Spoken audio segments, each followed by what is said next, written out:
Hello, I'm Linor Moudou in for Esther Gitui-Ewart. Welcome to Africa 54. Here is what's coming up. A newly released report says that many African nations are failing to make progress against corruption. Commemorating the 30th anniversary of the elections that ended apartheid in South Africa. And it was an exciting weekend in the Basketball Africa League as the Nile Conference of Season 4 ends in Cairo.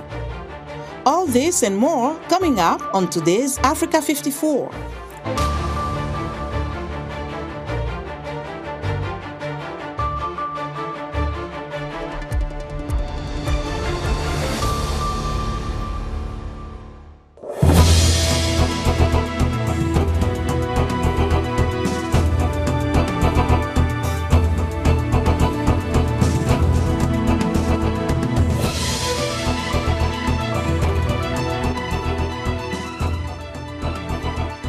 2023 Transparency International report reveals that most African nations are showing stagnation or failing to make progress against corruption. Corruption is still a reality in many African countries, including Ghana. According to the country's Commission on Human Rights, corruption accounts for about 20% of the national budget. Isaac Kaledzi reports from Accra. And that's because, as a journalist, you must have a heart. These Ghanaian journalists are planning for their next big investigative story. They work for the Fourth Estate, an Accra-based non-profit public interest and accountability initiative by the Media Foundation for West Africa. We work with Ghanaians, we work with whistleblowers who give us information. And so we look at issues and we go deep into those issues. We bring them out in forms of publications, online write-ups and YouTube videos and all that, mainstream documentaries. The publications focuses largely on anti-corruption related stories. Since launching in 2021, it has published several groundbreaking anti-graft stories. Among them was an expose by the project on asset declaration following a requirement that government officials declare their assets. The Fourth Estate filed the case with Ghana's Commission on Human Rights and Administrative Justice that further investigated the matter. So when we did that story, as many as 294 or so public officials hurriedly declared their assets. In fact, before the publication, they are not declared, but they were in office. But when we published the story, very quickly, they declared their assets. And we thought that that was impactful and it sent the right message to authorities and to public officials. Anti-corruption campaigners say fighting corruption in Ghana has become a daunting task, despite the country launching the National Anti-Corruption Action Plan, a policy document with plans to combat corruption. The National Anti-Corruption Action Plan was the blueprint for all of us to fight corruption. However, in all these very glowing attributes that I gave, you would realize that there are so many gaps within the system that we haven't paid attention to. And for that matter, it makes the fight against corruption a difficult one. Some of those gaps include weak laws that hinder the work of state institutions mandated to investigate and prosecute corrupt public officials. Civil society groups like the Center for Democratic Development (CDD) are filling the gap and taking on the challenge. In 2017, the organization launched the Corruption Watch Project in an attempt to reduce public corruption through advocacy for transparency. We are able to do original investigations. We have actual investigative journalists as part of the team that do their investigation, but we also try to follow up on cases that are alive or cases that we feel have been buried and we have forgotten, that we think we need to revive. The activism by the CDD team for the past 7 years appears to be yielding results. We didn't want the issue of corruption to die and also to be episodic. We just wanted to keep it on the minds of citizens that we need to keep fighting. We need to take an interest. They need to join the fight, because we're feeling that corruption was becoming normalized, and people felt that, oh well, that's how it is. Thanks to the works of these civil society groups, the fight against corruption is on people's mind. Both as anti-corruption and governance experts and think tanks, a lot of work has been done. We have shown evidence of research that corruption is an issue, and it is hydra-headed. And to fight it, we need serious commitment. According to Transparency International, Ghana's fight against corruption has stagnated for the past 4 years. In its Corruption Perceptions Index for last year, Ghana scored 0 for the 4th consecutive year, making no progress in fighting corruption. The country ranked 70th out of 180 countries and territories surveyed for the period. Now, for many analysts, holding corrupt public officials accountable through the justice system would be key in making the menace unattractive.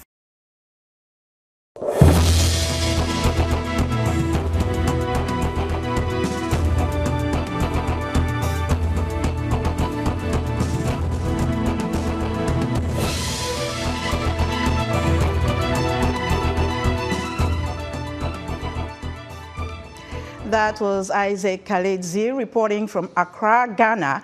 In tomorrow's report on corruption, Zambia's Corruption Perception Index is improving for the first time in a decade.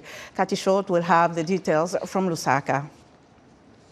United Nations Secretary General Antonio Guterres is calling on the paramilitary rapid support forces and the Sudanese government forces to refrain from fighting in the area around the western Darfur regional capital, El Fasher. The UN warns that an attack would have devastating consequences for the city's 800,000 people. UN spokesman Stéphane Dujarric says the year-old war has sparked what the UN chief calls, quote, a crisis of epic proportions. Again, it's the same problem as with, mediation platforms like the gender one, right? Mm-hmm. I mean, it's forum shopping, kind of, driven by transactional politics with no legitimacy or representation on the ground whatsoever. I mean, it's really difficult for me as a Sudanese person, as well as many other Sudanese people, to kind of digest the possibility of the same people, the same, civilians, who supposedly kind of claim to represent the Sudanese people in the aftermath of the revolution, and did so with very little impact, for them to kind of claim to take another stab at it without addressing or be kind of, holding themselves accountable to the previous process. Do you blame them? I know the direct responsible people for this war are the military factions, mm-hmm. but do you think they should share blame because they were in government, these civilians we're talking about? Yes, of course. I mean, and again, we can't separate civic politics from kind of, military developments, right? It has to be looked at holistically, right? I mean, it was a project, a full project with different moving components. A civilian one, right, that attempted reform but failed, but there was also kind of, the security aspect of it, there's a militarized aspect of it, there's the economic aspect of it, and they're all intertwined. In this very chaotic and violent environment, you have the military factions, you have the civilians, they're not organized. Is there anything that gives you hope? Is there...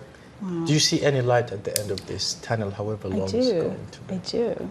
The light sits with the Sudanese people who, after all they've endured, not just with this war, I mean, Sudan has a very long history of conflict. Whether we're talking about the people in Khartoum, whether it was the people in Darfur and other places, they're the ones who have always kind of strove to kind of, provide for themselves and their communities. They're the ones who kind of, We're seeing that with the emergency groups, absolutely, the humanitarian response to the war. Exactly, yes. I mean, and yes, of course, the focus now is humanitarianism, right? And especially with the with the specter of famine looming, it is the Sudanese community that's feeding the Sudanese community, but it's also the one providing security, it's providing shelter. The spectrum of, life-saving services and activities that the people on the ground are providing for each other goes way beyond just feeding each other. And they're doing so with very little, resources at their hand. Yeah.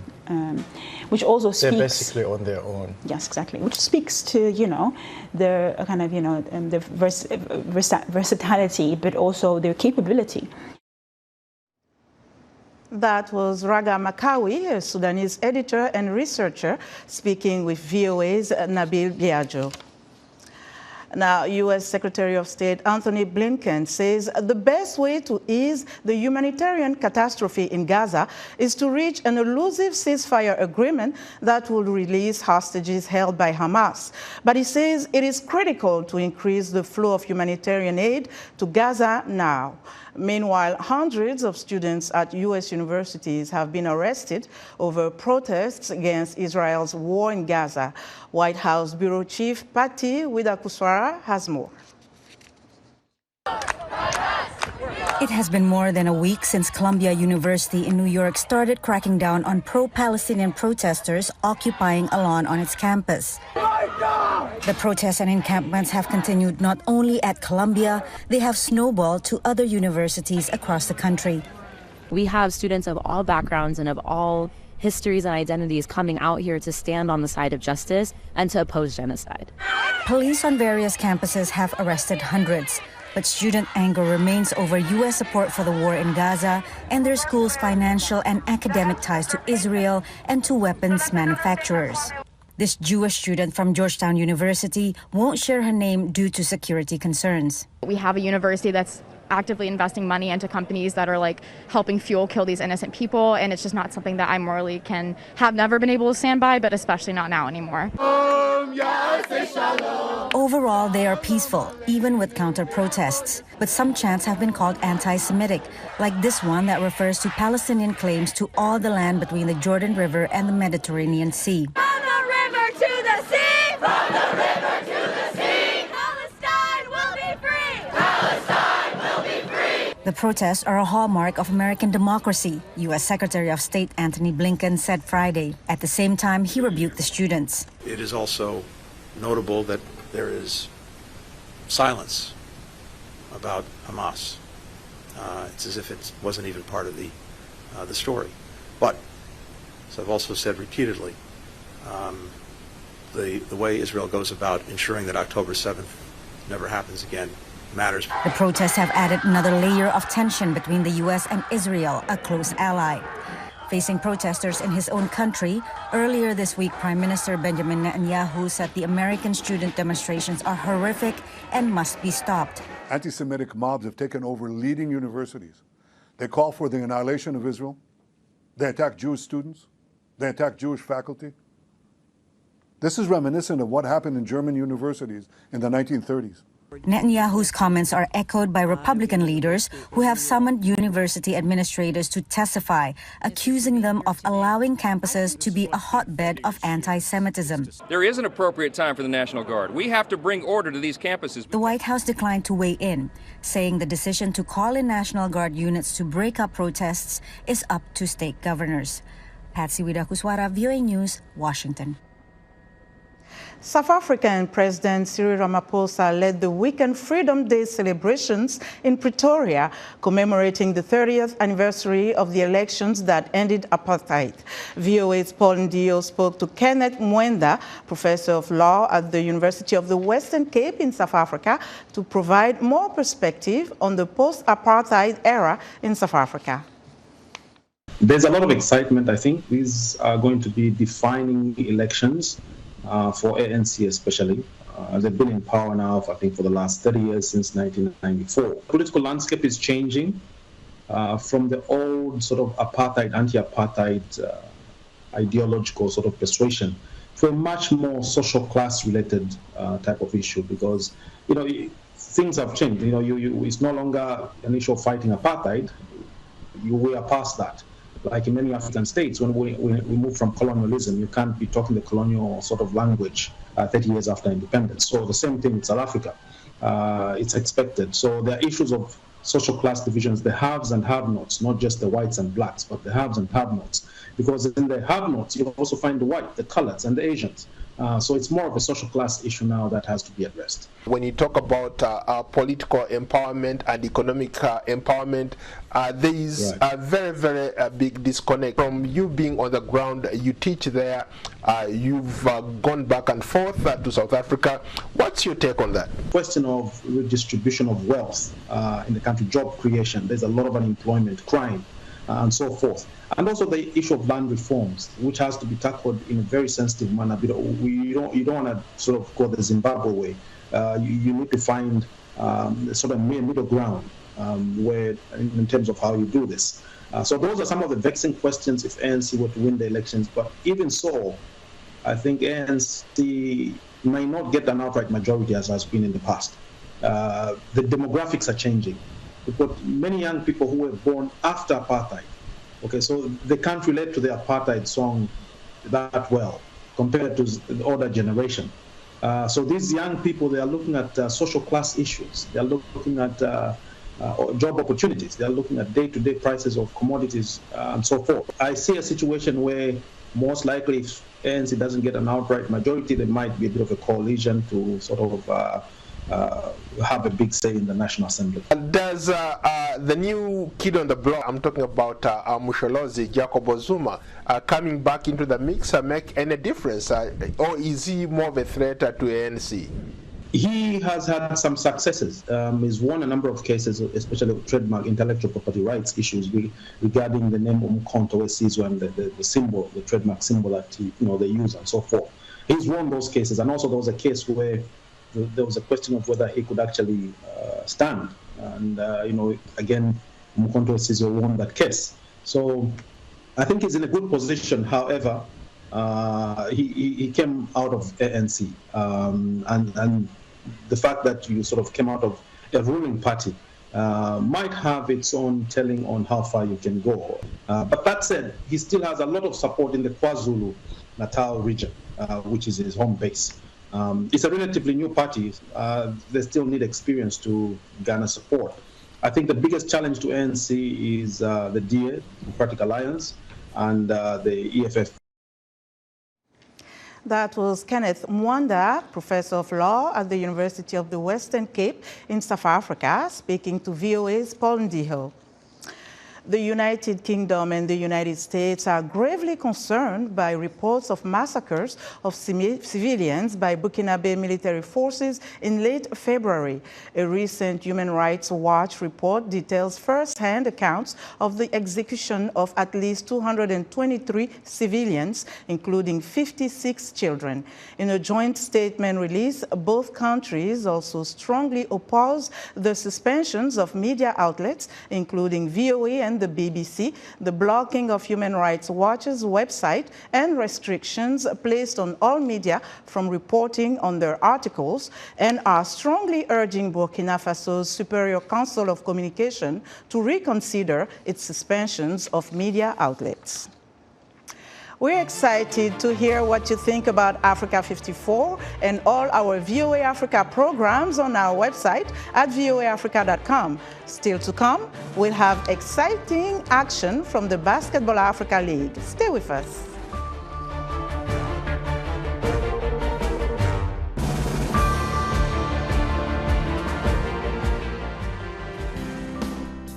Health, wellness, sport, beauty, medical breakthroughs. Healthy Living cares about your well-being. What are the main health concerns in Africa and around the world? Find out the latest on coronavirus. Connect with our experts and ask them questions. How long does the virus stay? Join me, Linor Moudou, in Washington, every week on Healthy Living, right here on VOA.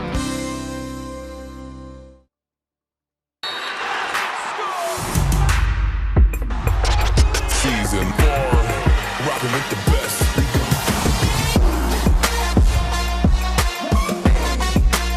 Rockin' with the best.